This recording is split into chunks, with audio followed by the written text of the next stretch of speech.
Okay, now members, let us see how we handle this question. We are going to evolve some things of three things here. What you need to know that what happens with radians if we are dealing with small angles. So here, what we are going to do, the reading us that given that y is equal to this, you want to show that the maximum relative error, meaning y is given by this, where this is the small change in theta and this is a small change in x. So in simple terms, we know that our y is x sine theta.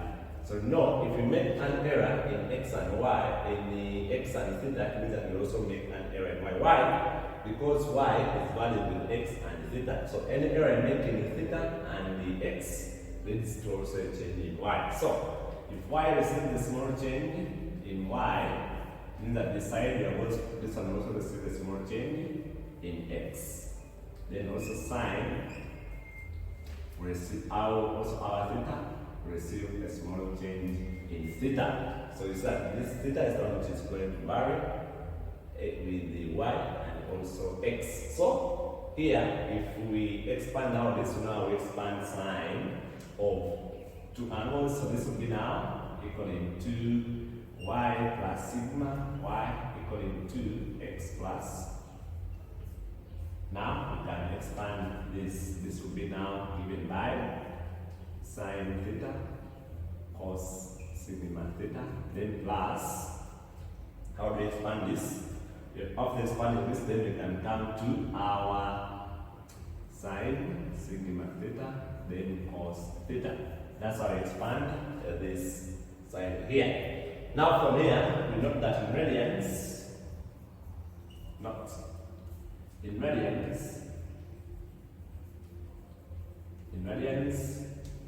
sine of a small angle theta will approximate that small angle theta, and then cos of a small angle theta will approximate 1.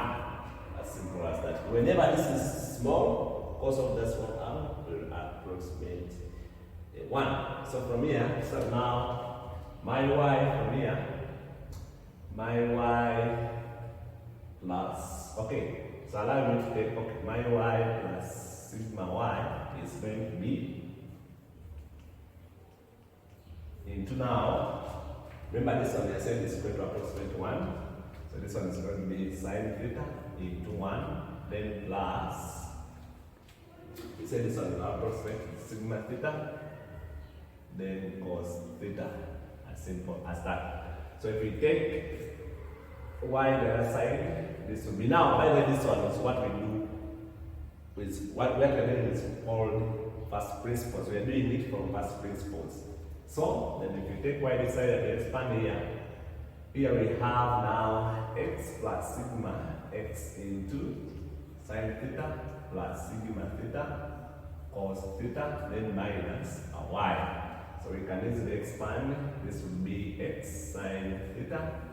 Then we multiply this, we get x sigma theta cos theta. We count this now, we get sigma x sine theta. Then this and this we get plus sigma x sigma theta cos theta minus our y.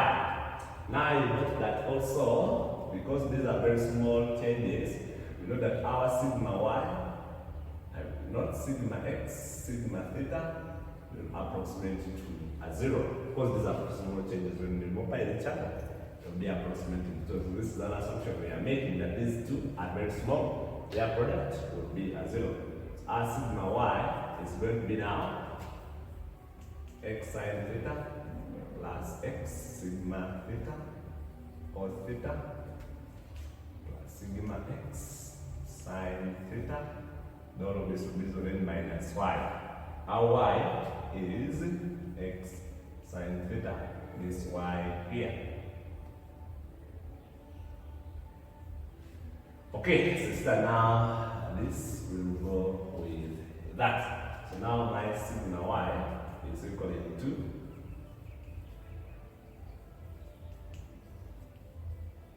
sine theta. Now this is the error in measuring y. I mean, oh yeah, the error in measuring. But then it means that now, if you want the relative error, we divide this by y. So our relative error will be given by this divided by y. So in simple terms, we shall be having x cos theta sin theta divided by y. But what is y? From here, our y is x sin theta. So that's it. So now we can easily separate this will divide this and this will also divide this. So this will be x sigma theta cos theta over x sin theta. Then plus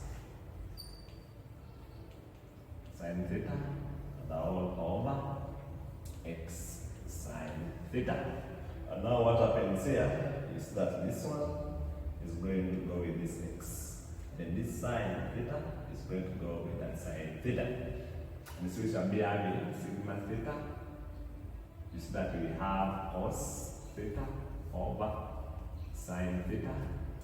Then plus sigma x over x. This is over y. So if you take now the absolute value for that, we have over y equaling to, okay, we take also the absolute value, take the absolute value of this, allow me to start with this, over x, then plus, I followed with this, then it's that sine, okay, cos, okay, let me write it, but it's that it's already put, and let me first. This will be now modulus sigma x over x, then plus sigma theta, so that cos over sine gives us cot theta. And we said now this will be, okay, you can do it in that step, but this will be less or equal to if you separate these two. Or I can do it in the next step so that you can easily follow. Okay. So this will be now less or equal to, if we separate sigma x over x, then plus cot theta. Now, if you want the maximum, it means that now over y, if you want the maximum possible error you can make there, is that the maximum is when it's equaling to this. So it will be given by sigma x over x. Now, is that this one you can also, because it's a product, you can easily separate, every separate to sigma theta, then cot theta. Okay, now cot theta, like that. Okay, so now here, so this one is now my relative error. Mass is going to be given by sigma x over x plus. Because this one sometimes then cot theta. So that's what we have there. So that is it. So the maximum relative error, that's what we get there. So that's the members. We are going to see some more examples about errors of expressions. For now, that's what we have. Wish you well.